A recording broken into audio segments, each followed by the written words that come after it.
இப்போ ஈரோடு இடைத்தேர்தல் வந்துட்டு நடக்க போகுது. அதுல எதிர்க்கட்சி ஆட்களா வந்துட்டு ஏடிஎம்கே நின்னு இருக்கணும். ஆனா அவங்க நிக்கவே இல்லை. இப்போ வந்துட்டு களத்துல என்டிகே மட்டும்தான் இருக்காங்க. ஏன் சார் எதிர்க்கட்சியா இருந்துட்டு இந்த ஒரு எலெக்ஷனை வந்துட்டு தவிர்த்திருக்காங்களே? அதுதான் அவங்களுடைய பலகீனமா நான் பார்க்குறேன். அதிமுக தோத்துட்டா கூட எல்லாம் என்ன சொல்லுவாங்க, இடைத்தேர்தல்னால இவங்க தான்ப்பா ஜெயிப்பாங்க. திமுகவுக்கு அப்போ இருந்த அமைச்சர் செந்தில் பாலாஜி ஒர்க் பண்ணதெல்லாம் வேற லெவலு. இன்னைக்கு அந்த செந்தில் பாலாஜி அந்த மனநிலையில் இருக்காரா, அந்த ஸ்பீடில் இருக்காருன்னா இல்லை. அப்போ திமுகவுக்கு அப்போ இருந்த பிரச்சனையை விட இப்போ அதிகமாக பிரச்சனை இருக்கா? இருக்கு. தேர்தல் நெருக்கத்துக்கு ஒரு வருஷம் தான் இருக்குது. அப்போ இதை நம்ம பயன்படுத்தணுமா வேணாவா? இதை வைத்து எந்த அளவுக்கு பிரச்சாரம் கொண்டு போகணுமா வேணாவா? இதை எல்லாத்தையும் கணக்கிட்டு அதிமுக தேர்தலில் போட்டிருந்தா அது ஒரு பெரிய பிரச்சார களமாக மாறி இருக்கும், சூடு பிடிச்சிருக்கும், பரபரப்பாக இருக்கும். யூனிவர்சிட்டி மேட்டர்லேருந்து எல்லா மேட்டரும் பின்னாடி போகுதுரா. சீமான் ஆமைக்கறி சாப்பிட்டாரா? Hello mainstream channel editors வாங்க. சீமான் பயன்படுத்தின துப்பாக்கி உண்மையா பொய்யா? நீங்க இன்னைக்கு நைட்டு தாங்க டாபிக். நீங்க ஆமைக்கறி சாப்பிட்டாரா? அதாங்க. நீங்க என்ன பண்றீங்க? கடவுள் உண்டு என்பதும் இல்லை என்பதும் சபைக்கு உதவாத வெறும் பேச்சு, கஞ்சிக்கு இல்லை என்பதை காண மறந்து வெகு நாள் ஆச்சுன்னு பட்டுக்கோட்டை கல்யாண சுந்தரம் அந்த காலத்தை பாடிப்பாரு. வணக்கம் சார். வணக்கம். இப்போ ஈரோடு இடைத்தேர்தல் வந்துட்டு நடக்க போகுது. அதுல எதிர்க்கட்சி ஆட்களா வந்துட்டு ஏடிஎம்கே நின்னு இருக்கணும். ஆனா அவங்க நிக்கவே இல்லை. இப்போ வந்துட்டு களத்துல என்டிகே மட்டும்தான் இருக்காங்க. ஏன் சார் எதிர்க்கட்சியா இருந்துட்டு இந்த ஒரு எலெக்ஷனை வந்துட்டு தவிர்த்திருக்காங்களே? அதுதான் அவங்களுடைய பலகீனமா நான் பார்க்குறேன். திமுக தோக்குறமோ இல்லைங்க, அதிமுக தோத்துட்டா கூட எல்லாம் என்ன சொல்லுவாங்க, இடைத்தேர்தல்னால இவங்க தான்ப்பா ஜெயிப்பாங்க அப்படின்னு. ஆனால் நீங்கள் 43,000 வாக்கு வாங்கினீங்க போன தடவை இருந்த எந்த சூழ்நிலையும் இப்போ இந்த தடவை இல்லை. பாஜக ஆதரவு இல்லை, ஆதரவு இல்லை, அது கிடையாது. ஓபிஎஸ் இரட்டை தலைமை, அவர் தலைமையில் தான் கட்சி, அவர் ஒரு வேட்பாளர் நிறுத்துவார், அது இல்லை. ஒன்றுபட்ட அதிமுக இரட்டையிலே உங்கள்கிட்ட இருக்குது, தைரியமாக நிற்கலாம். திமுகவுக்கு அப்போ இருந்த அமைச்சர் செந்தில் பாலாஜி ஒர்க் பண்ணதெல்லாம் வேறு லெவலு. இன்றைக்கி அந்த செந்தில் பாலாஜி அந்த மனநிலையில் இருக்காரா, அந்த ஸ்பீடில் இருக்காருன்னா இல்லை. அப்போ திமுகவுக்கு அப்போ இருந்த பிரச்சனையை விட இப்போ அதிகமாக பிரச்சனை இருக்கா? இருக்குது. தேர்தல் நெருக்கத்துக்கு ஒரு வருஷம் தான் இருக்குது. அப்போ இதை நம்ம பயன்படுத்தணுமா வேணாவா? இதை வைத்து எந்த அளவுக்கு பிரச்சாரம் கொண்டு போகணுமா வேணாவா? இதை எல்லாத்தையும் கணக்கிட்டு அதிமுக தேர்தலில் போட்டிருந்தா அது ஒரு பெரிய பிரச்சார களமாக மாறி இருக்கும், சூடு பிடிச்சிருக்கும், பரபரப்பாக இருக்கும். அப்போ நீங்கள் அதை பயன்படுத்தாமல் களத்துலேருந்து ஒதுங்குறீங்க. சீமான் உள்ளே வர்றாரு. சீமான் என்ன பண்ணுறாரு? பெரியார் விஷயங்களை எடுத்துக்கிட்டு பேசுகிறாரு. திமுக இதை பயன்படுத்திக்கிட்டு மற்ற பிரச்சனைகள் பின்னுக்கு தள்ளுற விதமாக பெரியார் பிரச்சனையில் சீமான் இந்த விவகாரத்தில் பெரியார் பிரச்சனையை கையில் எடுத்துக்கிட்டு பேசும்பொழுது திமுக இதுதான் பெரிய பிரச்சனை தமிழ்நாட்டில்ன்ற மாதிரி கொண்டு போகிறாங்க. ஆமாம் சார், இந்த விஷயத்துல கூட இது சீமான் பெரியார் சர்ச்சையில் வந்துட்டு எடப்பாடி அவர்கள் எதுவுமே பேசலை அப்படின்றது தான் பெரிய விமர்சனமாக வைக்கிறாங்க. ஜெயக்குமார் அவர்கள் பேசியிருந்தாரு. அதுக்கப்புறம் இந்த விஷயத்த முழுக்க டிஎம்கே தான் எடுத்து இதை ஒரு பெரிய சர்ச்சையாக ஆக்கிட்டு இருக்காங்களே தவிர்த்து இவர் எதுவுமே பேசலையே, ஏடிஎம்கே சார்பில் எந்த ஒரு போராட்டமோ இல்லை எதுவுமே இது பண்ணலையே அப்படின்றது தான் எல்லாரோட கேள்வியாக இருக்குது. அது எப்படி எடுத்துக்கிறது சார்? இது பேசுகிறதே தப்பு, இது வேணுன்னு டைவெர்ட் பண்ணுறதுக்காக இந்த விஷயத்தை சூடாக வச்சுருக்காங்கன்றான். அப்புறம் ஏன் எடப்பாடி பேசலன்னு அர்த்தம்?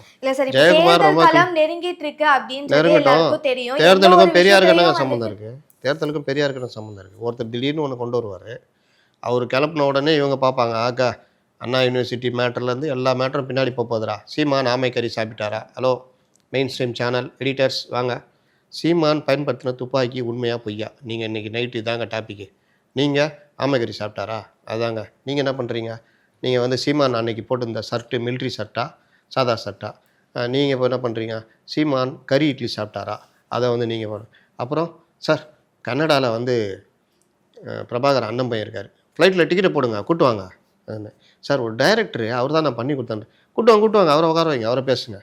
இது உட்கார வச்சோன்னா மற்ற சேனலு நீ எடுத்துட்டியா, இப்போ நான் கூப்பிட்றேன் பாருவா பொண்ணே மாப்பிள்ள இங்கே ஒருத்த மாட்டிக்கிறான் அனுப்பி வைக்கிறான் பண்ணு. இதுதான் இன்றைக்கி 10 நாளாக நடந்துக்கிட்டு இருக்குது. நம்மளாம் இதை சுற்றிக்கின்னு சீமான் ஆமைக்கறி சாப்பிட்டா என்ன சாப்பிடாட்டா என்ன, சீமான் கறி இட்லி சாப்பிட்டா என்ன சாப்பிடாட்டா என்ன, சீமான் துப்பாக்கியை வச்சு ஷூட்டிங் பண்ணாரா நமக்கு எதுக்கு, சீமான் என்ன பண்ணார், அவர் பிரபாகரனை சந்திக்காமல் போட்டோம் நமக்கு என்ன? அதனால் இங்கே ஏதாவது மின் கட்டணம் குறைய போதா, அரிசி விலை குறைய போதா, 60,000 தாண்டி போயிட்டுருக்க தங்கம் விலை குறைய போதா, இல்லை இந்த அண்ணா யூனிவர்சிட்டி மேட்ரு தான் சரியாக போதா? ஆனால் இந்த இஷ்யூ பெருசாக இருந்துக்கிட்டே இருந்தால் ஜனங்க இது எல்லாத்தையும் மறந்துட்டு அது பின்னாடி ஓடுவாங்க. அதுக்கு எவெல்லாம் பயன்படுறான்னு பார்த்தீங்கன்னா மெயின் ஸ்ட்ரீமில் இருக்கிற எல்லா ஊடகவியலாளர்களும் பயன்படுகிறார்கள். அவங்க நோக்கம் என்ன? ஆளுங்கட்சியை காப்பாற்றணும். இதில் போயிட்டு எடப்பாடி ஏன் பேசலைன்னா என்னங்க நியாயம்? ஆனால் எடப்பாடி இப்போ நான் சொன்ன பாருங்க, இப்போ நான் சொன்னல இதை எடப்பாடி பேசியிருக்கணும். கடவுள் உண்டு என்பதும் இல்லை என்பதும் சபைக்கு உதவாத வெறும் பேச்சு, கஞ்சிக்கு இல்லை என்பதை காண மறந்து வெகு நாள் ஆச்சுன்னு பட்டுக்கோட்டை கல்யாண சுந்தரம் அந்த காலத்தை பாடியிருப்பார். ஏன்னா டேய் கடவுள் இருக்காரு இல்லைன்றதெல்லாம் வேலையை பாருங்கடா, சாப்பாட்டுக்கு என்ன வழி, அதுக்கு போராட்டம் நடத்துகிறா, அதை பாருடான்னாங்க. கம்யூனிஸ்டுகள் அந்த வேலையை பண்ணாங்க. வர்க்க போராட்டம், விவசாயிக்கு கூலி உயர்வு, இதுதானே முக்கியம். ஆனால் இவங்க என்ன பண்ணாங்க, திராவிடர் கழகம் இவங்கெல்லாம் கடவுள் இல்லை, கடவுளை நம்புகிறேன் முட்டாள், அது இதுன்னு. கடவுள் இருக்காரு இல்லைன்றது அவங்கவுங்க சொந்த இஷ்டங்க. பெரியார் கூட இதை சொல்ல. இந்த மூடப்பழக்கங்கள், பெண் அடிமைத்தனம், இந்த மாதிரி விஷயங்களுக்கெல்லாம் பின்புலமாக எதை வைத்து பண்ணுறாங்கன்னா, கடவுள் நம்பிக்கைன்னு ஒன்று இருக்குது, அதனால் நான் அந்த கடவுள் இருக்கக்கூடாதுன்னு சொல்கிறேன்னு தான் பெரியார் சொல்கிறார். புரியுதா? நேரடியாக வந்து கடவுள் இல்லைன்னா சொல்ல.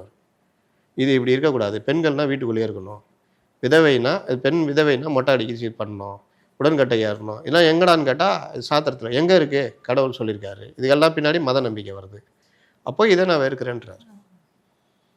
அது கரெக்டான பார்வை. ஆனால் இவங்க ஒரு படி மேலே போயிட்டு கடவுளை நம்புகிறேன் முட்டாள், நீ புத்திசாலின்னா அவன் முட்டாளாக இருந்தால் அவனை நீ புத்திசாலி ஆக்கப்பார். அவனை எப்படி நீ முட்டாள்னு சொல்லுவேன்? கடவுள் நம்பிக்கைன்றது இன்றைக்கி நேற்று கிடையாது. அது வந்து நம்முடைய மரபியல் தொடர்ச்சி. நம்பிக்கைகள் நல்வழிப்படுத்துறதுக்காக உருவாக்கப்பட்டது. அது நம்ம நம்பிக்கை தொடர்ச்சி. மார்க்ஸ் சொல்லியிருப்பார், நம்பிக்கை இல்லாத இதயம் இல்லாதவங்க இதயமாக ஒரு அபினி போன்று இருக்குன்னு. ஏன்னா மனுஷன் அவ்வளோ கஷ்டத்தில் வாழ்கிறான், அவனுக்கு ஒரு நம்பிக்கை கடவுள் இருக்கார், என்றைக்காவது நமக்கு நல்லது நடந்துடும்.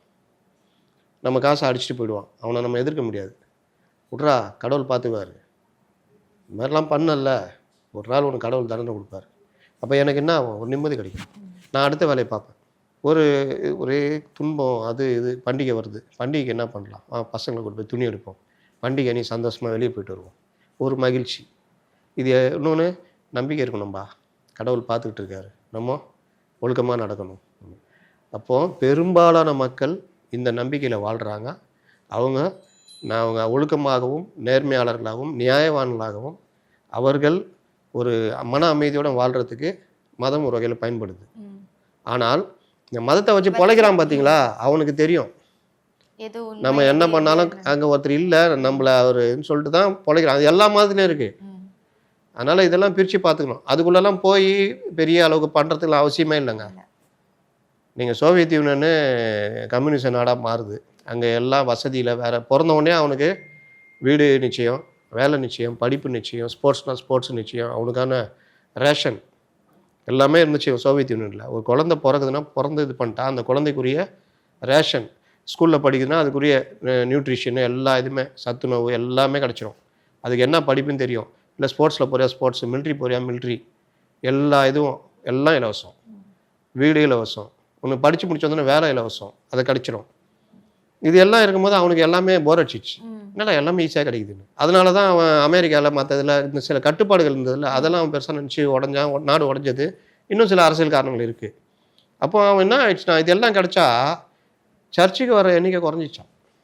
தேவை இருந்தால் தான் தேடி போவான். கடவுளே நான் உனக்கு அது தரேன், கடவுளே நீ எனக்கு இது கொடு, நான் உனக்கு அது தரேன், இதா நான் மொட்டை அடிச்சிக்கிறேன், நான் இந்த இது பண்ணுறேன், நான் உங்களுக்கு இது பங்கு தரேன் அப்படின்னு. இன்னும் சில பேர் உஷாராக இருப்பான். ஒரு படத்தில் கார்த்தி போடுவார், கடவுளே தூக்கி போடுறேன், உனக்கு வேண்டியது எடுத்துக்கோ, கீழே போடுறத நான் எடுத்துக்கிறேன். இந்த மாதிரி கடவுளை ஏமாத்துறோன்னு இருக்கிறான். அதனால் இது எல்லாம் இது வந்து பெரிய பிரச்சனையாக பேசப்படலாமா? பேசப்பட வேண்டியது எது? நிலம் இருக்குது, கூலியை ஏமாத்துற, நீ யாருக்கு இது பண்ணுற, விலைவாசி ஏன் ஏறுது, இந்த மாதிரி பிரச்சனை. ஆனால் இப்போ எப்போவுமே பாருங்கள், இது போன்ற பிரச்சனைகள் தான் முன்னிறுத்தப்படும்.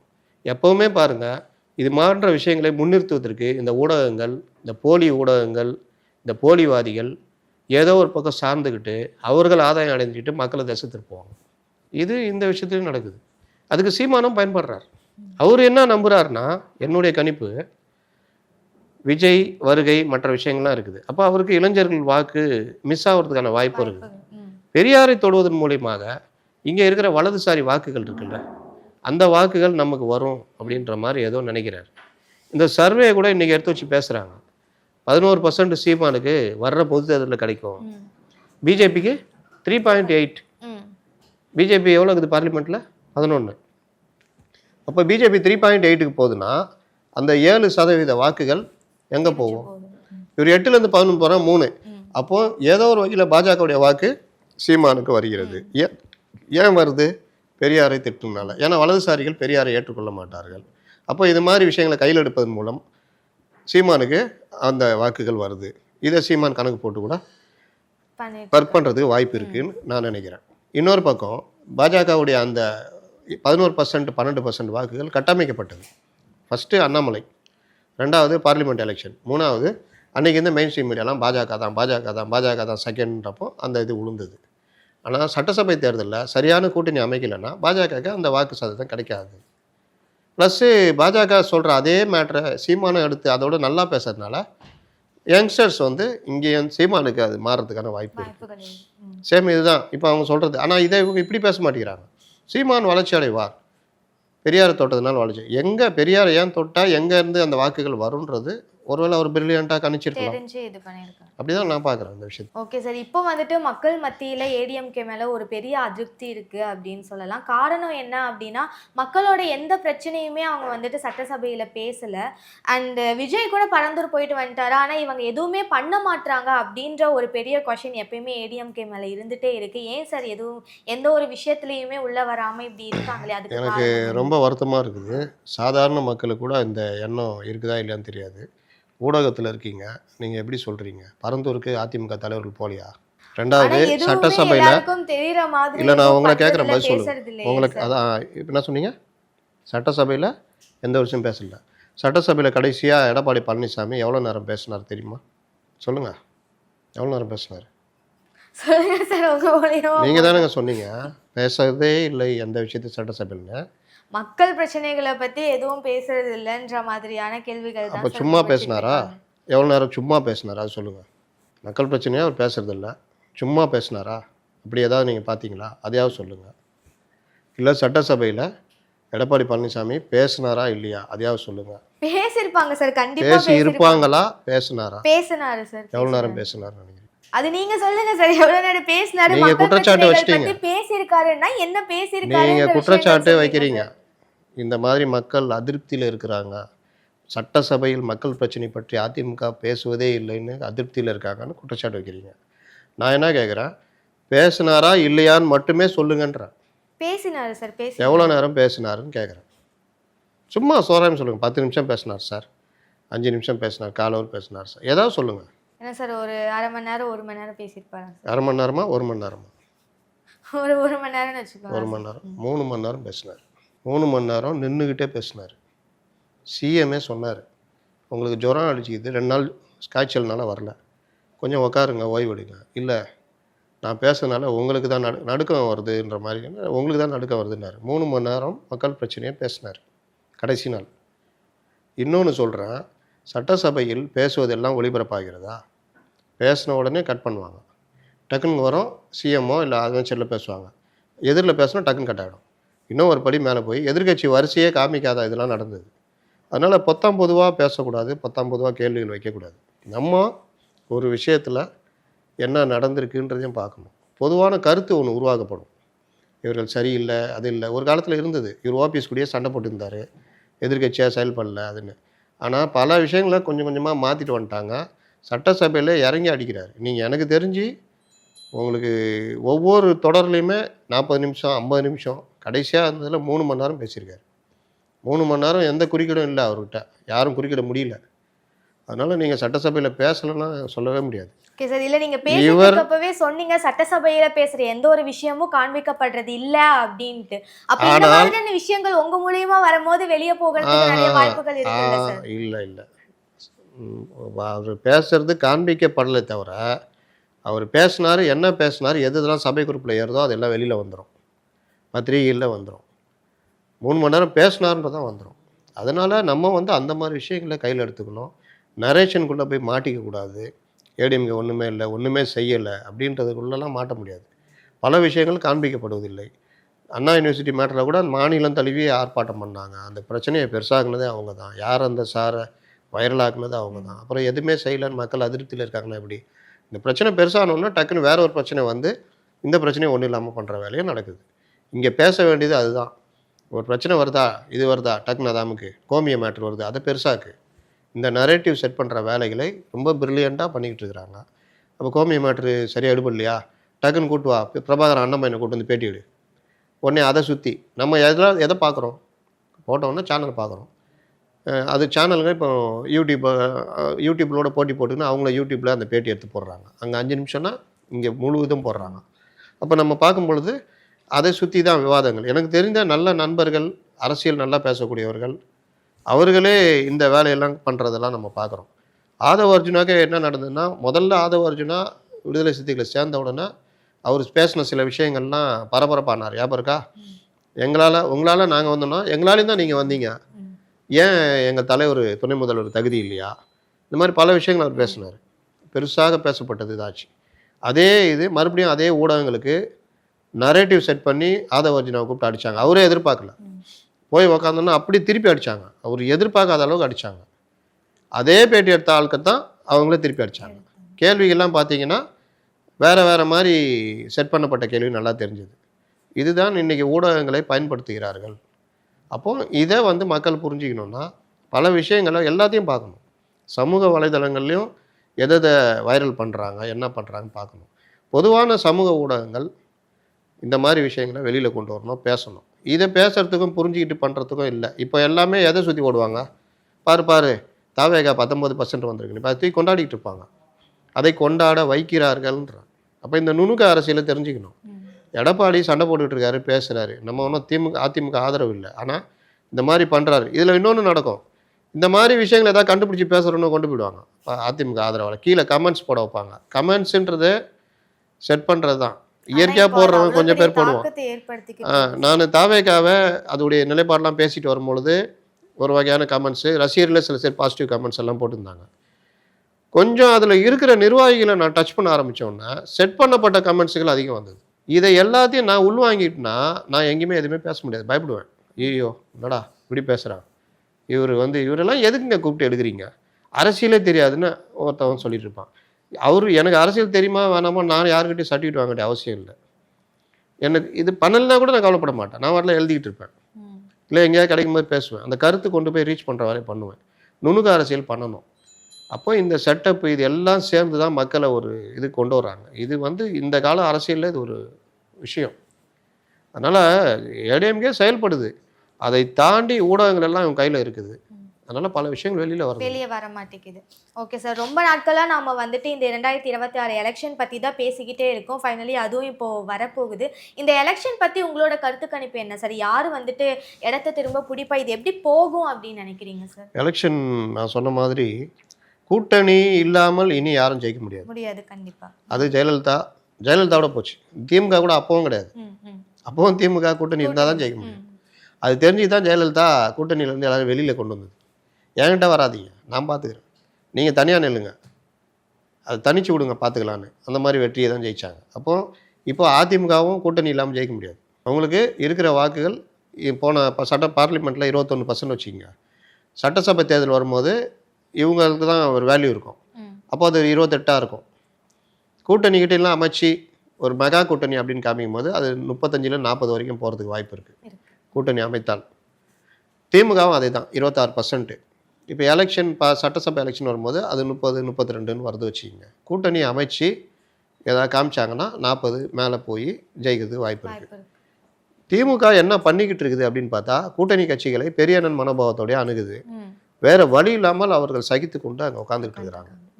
நேற்று கூட திருமாவளவன் கூட்டணியில் நம்ம ரொம்ப சந்தோஷமெல்லாம் இல்லைன்ற மாதிரி தான் பேசுகிறார். ஆனாலும் திமுக கூட்டணி உடைக்க பார்க்குறான்னு ஒரு பிட்டியம் போட்டு வச்சுக்கிறாரு. எதாவது கேட்டால் தலைவர் எப்படி பேசிட்டிங்கன்னா, தலைவர் நான் தான் சொன்னேன் திமுக கூட்டணி உடைக்க பார்க்குறாங்கன்னு சொன்னேன், அதை பார்க்கல நீங்கள் அப்படின்னு. அப்படியா, சரி போங்க. அந்த மாதிரி ஆனால் அவங்களுக்குள்ள வருத்தம் இருக்குது. இது காங்கிரஸ் தாவேகாவை கூட்டணி கூப்பிடுது. காங்கிரஸ் என்ன முடிவு எடுத்திருக்காங்கன்னா, இப்போ இங்கே இதுக்காகவே சொல்கிறேன், இந்தியா கூட்டணியை கிட்டத்தட்ட கைவிட போகிறாங்க. மாநிலங்களில் அந்தந்த கட்சிகள் முடிவெடுத்துக்கலான்ற லெவலுக்கு கொண்டு போகிறாங்க. அப்போ என்ன ஆகும்னா, இங்கே காங்கிரஸ் எனக்கு இவ்வளோ சீட்டு கொடுக்கணும், இப்போ 25-35 வரத்துக்கு ஒரு ஐடியா பண்ணிகிட்டு இருக்காங்க. 65 சீட்டு கொடுத்தா இருப்போம், இல்லை நாங்கள் எடப்பாடி ஏங்க நான் வாங்க 60 சீட்டு தரேன்னு சொன்னால் அந்த புத்திசாலித்தனமான முடிவு எடப்பாடி எடுத்து இந்த பேசினார்னா அணி மாறத்துக்கும் வாய்ப்பு இருக்குது. அப்போது 2-3 ஆப்ஷன் இருக்குது. இப்போ தாவேகா இருக்குது, நீங்கள் என்ன நரேஷன் வேணால் செட் பண்ணுங்கடா, நாங்கள் இது பண்ண போகிறோம், அதிமுக கூட சேர்ந்து இதை வீழ்த்தணும், எங்களுக்கு இவ்வளோ சீட்டு வேணும் முதல் கட்டமாக, எங்களுக்கு இந்த இன்ஃப்ராஸ்ட்ரக்சர் கீழே இல்லை, இவங்கள வச்சுக்கிட்டுலாம் தேர்தலை சந்திக்க முடியாது. அப்போது இந்த மாதிரி ஒரு பலம் வாய்ந்த கட்சி 234 தொகுதியிலும் வார்டு வாரியாக பவராக இருக்க கட்சி. எங்களுக்கு 234 தொகுதியிலும் ரசிகர்கள் இருக்காங்க. அவங்களுக்கு எப்படி வேலை செய்யணும்னு தெரியாது. அப்போ சேரும் பொழுது ஒரு ட்ரைனிங் இத்தனை சீட்டு அடிப்படையில் சேர்றாங்கன்னா அது பெரிய கூட்டணி அமையும். இந்த கூட்டணி அமையக்கூடாதுன்றதுக்காக தான் நீங்கள் எவ்வளோ பெரிய ஆளுங்க விஜய், நீங்கள் போய் அவங்களுக்கு நீங்கள் சீட்டு கொடுங்க அப்படின்ற ஒரு நரேட்டிவை உருவாக்குறாங்க. இன்னொரு பக்கம் இந்த கூட்டணி கட்சிகளை நீங்கள் இருங்க உங்களுக்கு சீட்டு ஜாஸ்தி தரேன்னு. இதுவும் இல்லை பிச்சுக்கிட்டு போகிறாங்கன்னா அதிமுக கூட போகிறாங்கன்னு வச்சுக்கோங்க. இப்போ விஜய் இந்த நரேட்டிவை நம்பி நான் தனியாக தான் நிற்பேன், இல்லை நீங்கள் வந்தீங்கன்னா உங்களுக்கு இவ்வளோ தான் சீட்டு அப்படின்ற மாதிரி போனார்னா சரி நீங்கள் வேலையை பார்த்துங்கன்னு முடிவெடுத்தாங்கன்னா விஜய் தனியாக நிற்கக்கூடிய வாய்ப்பு இருக்குது. பாஜக ஏற்கனவே தனியாக நிற்கிது, சீமான் தனியாக நிற்கிறாரு. அதிமுக திமுக கூட்டணி கைப்பற்றி ஒரு கூட்டணி அமைக்கலாம், இல்லை திமுக அப்படியே அந்த கூட்டணி வச்சுக்கலான்னா 5 வகை போட்டியாக இருக்கும். இதில் லாஸ்ட்டில் வேறு வழியே இல்லை, திமுகலேருந்தும் யாரும் வரல, விஜயும் வரல அப்படின்னா பாஜக கூட சேர்ந்து பாமக பாஜக பழைய என்டிஏ ஃபார்ம் பண்ணி நிற்கிறதுக்கான ஒரு முடிவை கூட அதிமுக நோக்கி நகரலாம். அதுக்கு ரொம்ப சான்சஸ் கம்மி, ஆனால் அப்படியும் நடக்கலாம். அதனால் எப்படி அணிகள் சேருகிறதோ அதை வைத்து தான் நம்ம ஒரு கணிப்புக்கு வர முடியும். இப்போவே உட்காந்துக்கிட்டு திமுக தோற்றுறோம், அதிமுக அணி ஜெயிக்கும், இல்லை விஜய் ஆட்சி பிடிப்பார்லாம் பேசவே முடியாது. அணிகள் சேர்க்கையை பொறுத்து தான் இது ஒரு அனலைஸ். இதை வச்சு தான் நீ முடிவு பண்ண முடியும். சார் இவ்வளோ நேரம் பல தகவல்களை எங்களோட பரிமாறிக்கொண்டிருக்கிறீர்கள் சார். இந்த தகவல்கள் எல்லாமே நேயர்களுக்கு நல்லபடியாக போய் சேரும் அப்படின்னு நினைக்கிறோம் சார். ரொம்ப நன்றி. நன்றி.